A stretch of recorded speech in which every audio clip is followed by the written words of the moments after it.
যাদের বাজেট 15,000 টাকার নিচে কিন্তু ফোনে থাকতে হবে ইন ডিসপ্লে ফিঙ্গারপ্রিন্ট, তাদের স্বপ্ন এবার সত্যি হতে যাচ্ছে আইটেল S25 সিরিজ দিয়ে।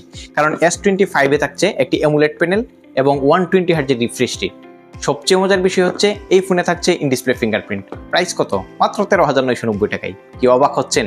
আরও বাকি আছে।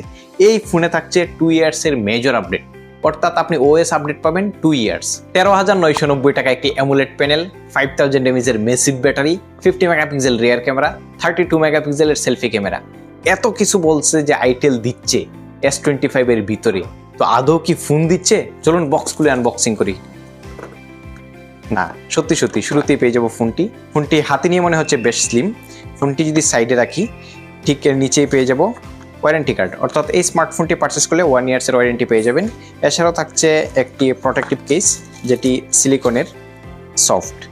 থাকছে একটি type A to type C কেবল এবং 18 ওয়াটের অ্যাডাপ্টার। সব কিছু সাইডে রেখে ফোনটির যদি পলিটি সরিয়ে নিই, পেয়ে যাবো আমাদের কাঙ্ক্ষিত সেই ফোনটি।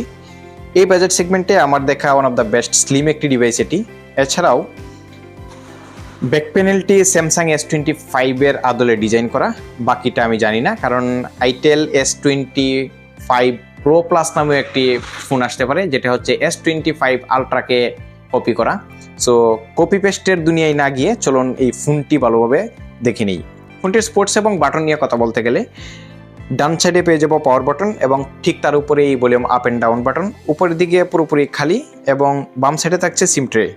এছাড়াও ঠিক নিচেই থাকছে speaker grille, type C charging port, primary mic এবং 3.5 mm অডিও আউটপুট। সো দেখলেন স্মার্টফোন ইন্ডাস্ট্রিতে এই প্রথম মাত্র 13,990 টাকায় অ্যামুলেট প্যানেল সহ ইন ডিসপ্লে ফিঙ্গারপ্রিন্টওয়ালা আইটেলের S25।